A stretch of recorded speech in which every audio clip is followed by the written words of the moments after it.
We begin Perek Shlish, the third and final Perek in the halachas of tzitzis in the Seif Av of the Book of Love, which in this Perek we discussed regarding the obligation in that of tzitzis. As Rambam begins halacha regarding the garment first that is obligated in the mitzvah tzitzis. Ksus shechayiv odem lasses ba tzitzis min Torah. The garment that biblically one is obligated to put tzitzis, these strings, on that garment, hiksus sheish lo arba kanafayim, is a garment that has four corners to it, or yosal arba, or more than four corners. And what's its measurement? What's the size? So that you could cover with it the head and the majority of the child that would be able to go alone by himself in the street. And you don't have someone to protect him and to go with him. That aged child that the garment will cover his head and the majority of his body, that's the size of the tzitzis. And biblically, the garment is only if it's made out of wool or of linen. Halacha beis.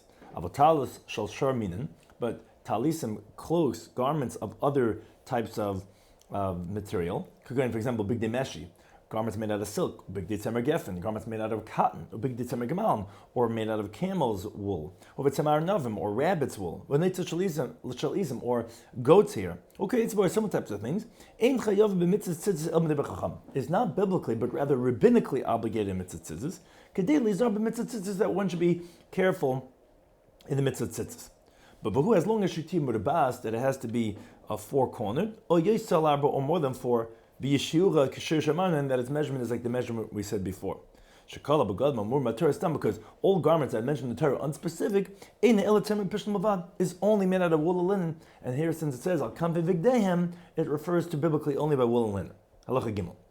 Al arba kamves kesuscha, when it says on the four corners of your garment, balas arba, that tells us, the pasuk is telling us that it has to be only four corners, balas shalish, not if it's three corners.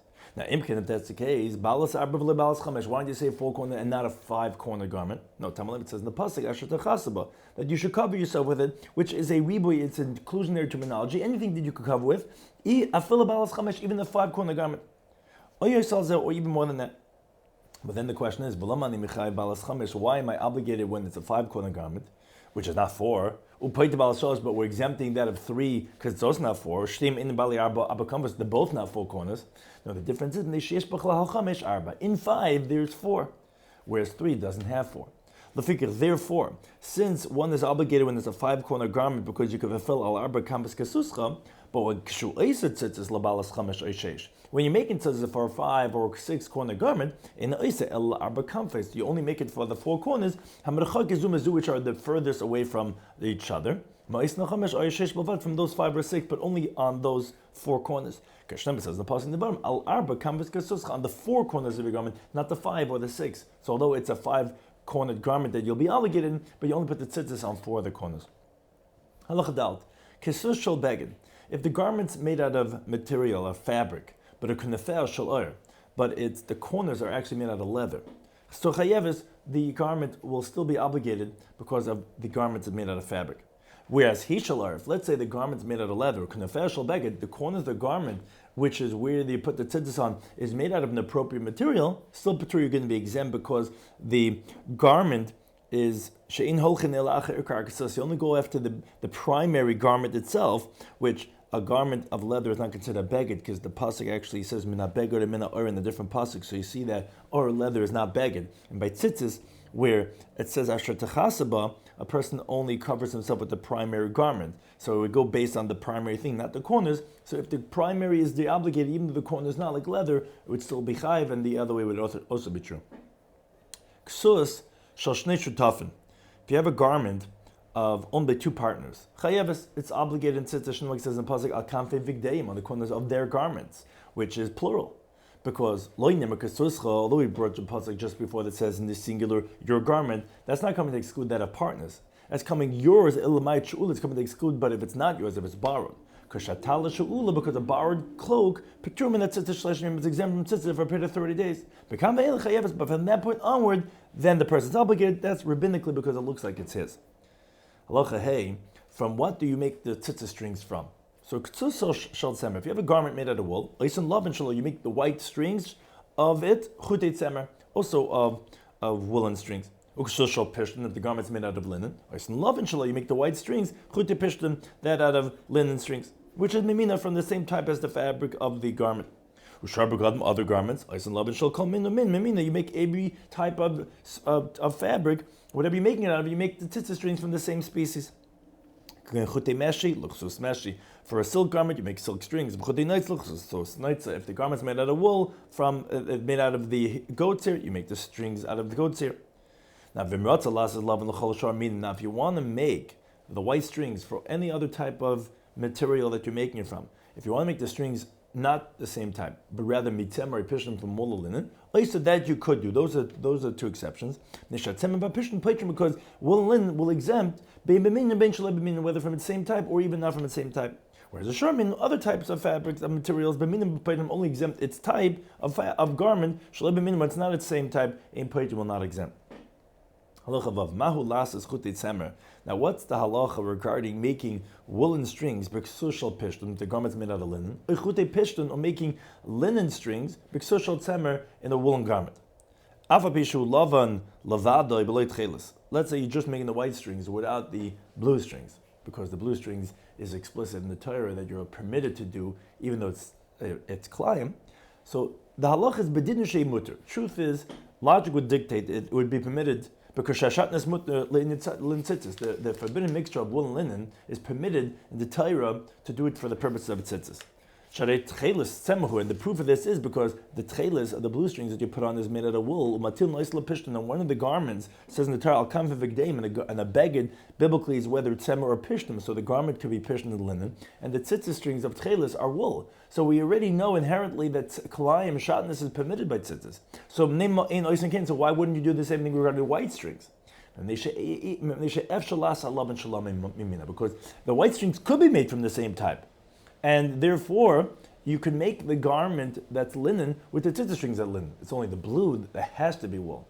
Now, anytime you have a positive commandment and negative prohibition, if you can fulfill both of them, like here, you can fulfill the mitzvah of tzitzis, the mitzvah say, and not violate the loisa say of shatnez, because you don't have to use that of the other type. Harimutav, that's better. Now, if you can't, like by the tchelis, you have to make it out of wool, and the garment that you have that you're wearing, to fulfill the mitzvah, it's linen, would be with doing the climb. Then then the positive commandment of tzitzis would override the negative prohibition of shatnez. But like we said, here you can fill both of them, so therefore we don't let you do in the way of shatnez.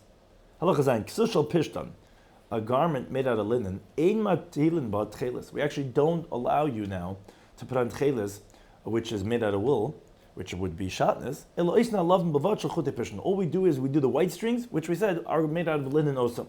Now, not because the mitzvah say of tzitzis is pushed away because the negative prohibition of shatnez doesn't allow you. No, that we say asay would be deicha d'oleisa say. But it's a rabbinic decree. What's the problem? You might wear these tzitzis at night time. Tzitzis with not a time that you're obligated in tzitzis. It's only by the daytime. Now it comes that you violate a negative prohibition of shatnez, which you're allowed to and you're obligated, but you're going to be doing it at a time when there's no positive commandment at nighttime. Because the obligation says by day and not by night. Like it says in the pasuk, you should see it, which is b'shas at a time when you can see, which is during the daytime, not at nighttime.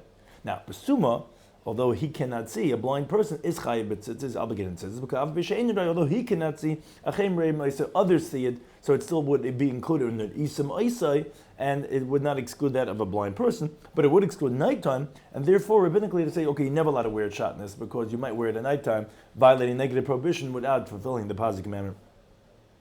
Locha Ches continues regarding what's the timing of this mitzvah. So mutal adam lulbish tzitzis balayla, a person is allowed to wear tzitzis at nighttime. Again, now that we don't use shatnez, and that's bein b'chol, whether during the weekday. In other words, we're not violating bal toisav, adding on to mitzvah by wearing it when you're not obligated. Bein b'Shabbos, whether on Shabbos you're not considered as carrying the strings, which would seem to be unnecessary, but it's part of the garment. Even though that's not its time, but as long as you don't make a bracha at times when you're not obligated. Now, when is the time that you make a bracha on tzitzis in the morning, because we said it only starts during the daytime. When you can differentiate between the blue wool that's in the white over there in the tzitzis, you can differentiate. That's already time when it's already enough daylight. And how do you make a bracha on the tzitzis? You make the bracha, Baruch atah Hashem, blessed are you Hashem, Lekeinu melech haolam, our God, the King of the world, that He sanctified us with His commandments, and He commanded us to cloak ourselves with the tzitzis.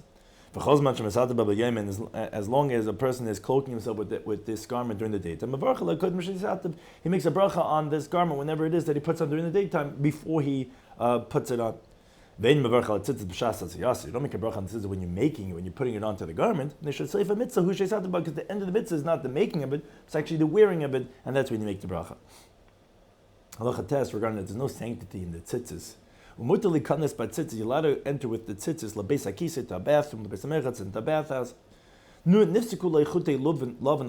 what happens if the white or the blue strings get torn off from the garment? So, you throw it in the garbage. Because it's a mitzvah, it's not elements of tashmisha kedusha, of holiness, tashmisha mitzvah. It's an element that serves in the function of a mitzvah, doesn't have intrinsic holiness, and therefore you can throw it in the garbage.